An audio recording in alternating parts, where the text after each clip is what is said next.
Welcome to the Triathlon Nutrition Academy podcast, the show designed to serve you up evidence-based sports nutrition advice from the experts.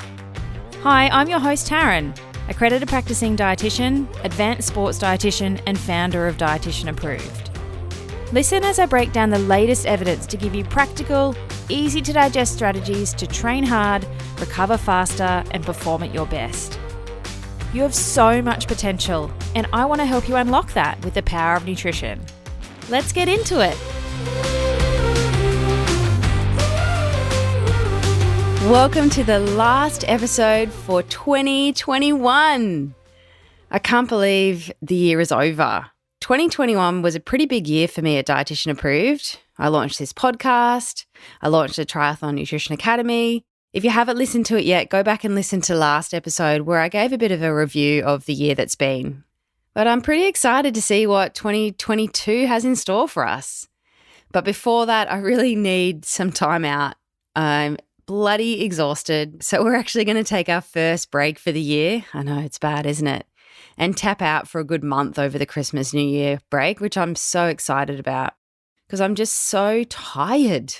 I'm bloody exhausted. And what we're going to do over our break this time is actually map out some holidays for 2022 so we don't get in the same situation as this year. We don't want a repeat of what's just happened. But what we're going to do for our break is basically hit the beach for most of it, which is my favorite place in the world, the beach. I'm going to try and do some surfing and get some vitamin D and try and read my first book for 2021. I've started one and got a chapter or two in, and that's it. I just have not had time to read a book, and I love reading, but I just want to tap out and read something that's not sports nutrition and not work. Just some trashy novel about another story that'll transport me to a different world. I'm so excited. And then we're going to head to Adelaide for another couple of weeks and see all the in-laws and all the fam bam that are over there. But before I go, I want to leave you with 5 tips to help you survive the silly season, because what I find is most people just completely let go and we overindulge on delicious food and alcohol, and we're quite sedentary often. And our healthy lifestyle and fitness goals go straight out the window as soon as December hits. And it's not really uncommon for people to just accept, that weight gain is inevitable and whatever, after New Year's, you're just going to strive to get back on the bandwagon come January. And my January clinic in the Dietitian Approved Clinic goes bonza every single year, where people are like, right, this is my year. It's time to get fitter. It's time to get healthier. And so I'm not here to say, let's sit all that stuff out. I want you to have dessert and enjoy it. Or I'm not going to say, hey, if you eat this, you have to run this many kilometers to burn it off. It's not my style. I really want you to enjoy this time, but eat mindfully. And I challenge you to change your attitude this year and implement my top 5 tips for surviving the festive season without having a massive blowout. My number 1 tip over this next chunk of time is to aim for balance.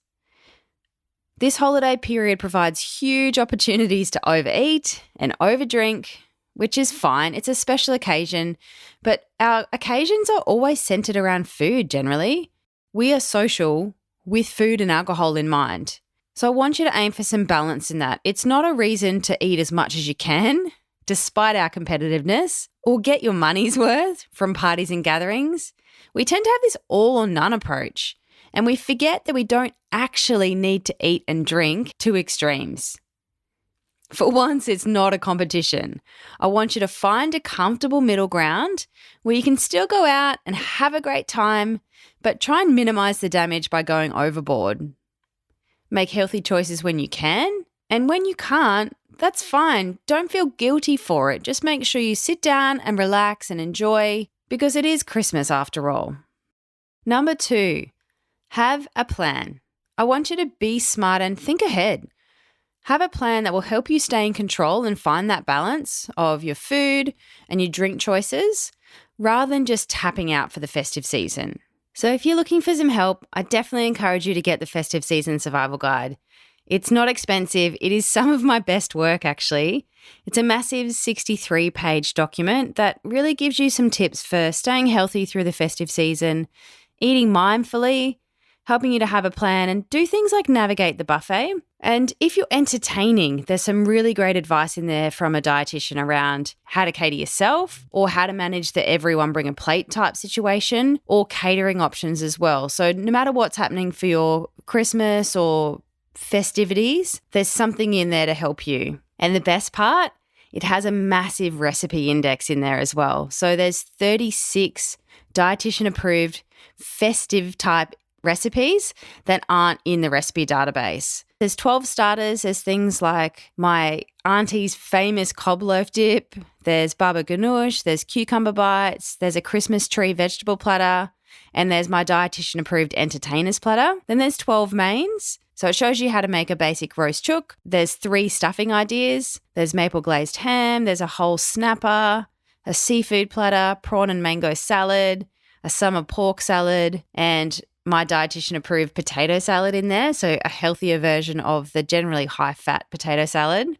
And then the best bit, there's 12 Christmas type dessert recipes as well, from mini pavlovas, little Santa hat fruit skewers, Rudolph tarts, brownie bites, Christmas protein balls, gingerbread, and Christmas fruit tree.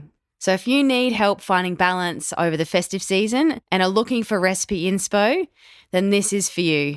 So head to dietitianapproved.com/FSSG for Festive Season Survival Guide, and you can download it there. It's not expensive. It'll probably save you a whole heap of time trying to research recipes and also really help you manage what you're doing over the festive season. It's beautiful. It's one of my best pieces of work. Number 3, Outsmart the obsessive feeder. Don't worry, we all have at least one. Typically it's our mums, but hands up, who has a feeder friend who's always trying to shove food or alcohol down your throats, even when they don't really want it? They guilt you into ordering dessert so they don't feel left out. They order you another drink, even though you said you'd sit this one out. The problems are real. Here are some lines that you can use with feeders and get them off your back. Say, "I've had some, thanks, it was delicious." Or, "I'm actually really thirsty, could I have a glass of water instead?" Or, "I'm full, thank you very much." Or, "I physically couldn't fit another one in." I find that politely refusing food or drinks doesn't actually work because people are just so bloody insistent. So try and divert their attention with something else, and then they won't feel like you've let them down. But if you can understand who these people are in your lives, you'll be able to equip yourself with some one-liners and things to try and make sure they don't push you into doing things that you don't want to do. Tip number 4 is to stay active. When we're on holidays, there's plenty of opportunity to stay active and to move more. So try and aim to move every day, even if it's just a 30-minute walk or a jog. Strike up a game of backyard cricket, take the dog for a walk after dinner, or go for a swim to avoid the heat. Holidays also mean there's more time for those long adventure things. So get a group together and go for a massive long ride, a big adventure, and make a day of it. Social occasions don't always need to be centered around food and alcohol. There are lots of other ideas that are non-food and non-alcohol related to help you be active through the festive season. I've put a bunch of these together in my Festive Season Survival Guide, so I'll link that in the show notes so you can check that out too. All right, number 5, this is a big one, but avoid overdoing it with alcohol. Alcohol. We have a love-hate relationship. It's definitely packed with unwanted kilojoules. It impairs our muscle recovery pathways. It causes hangovers and dehydration. And, at the end of the day, it is a toxin and our body has to work hard to get rid of it. It loosens our inhibitions, which increases the likelihood of you eating things that you probably wouldn't normally, like a 3 a.m. dirty kebab. If you are going to drink, then drink. Enjoy it. I'm not saying don't drink, but just choose wisely. And try and alternate your drinks with water to help compensate for the dehydration effects of alcohol. If you need help managing alcohol consumption over the silly season, I've got some really great tips in the Festive Season Survival Guide. I'm not the fun police. I'm really just trying to educate you so that you can enjoy without spending the whole holiday season hungover. And again, trying to smash yourself come January because you've put yourself in such an unhealthy hole.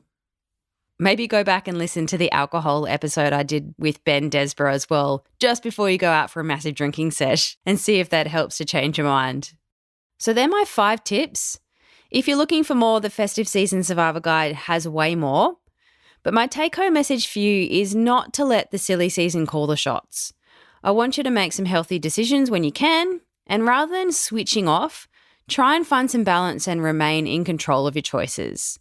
Listen to your body and stop eating when you're full. If you need help with mindful eating, that's something that a dietitian can help you with. I have filmed a little module on mindful eating if that's something that you want to do over this holiday period, and I'll link that in the show notes as well. I really want you to enjoy this time with your family and your friends without feeling guilty about the choices that you've made.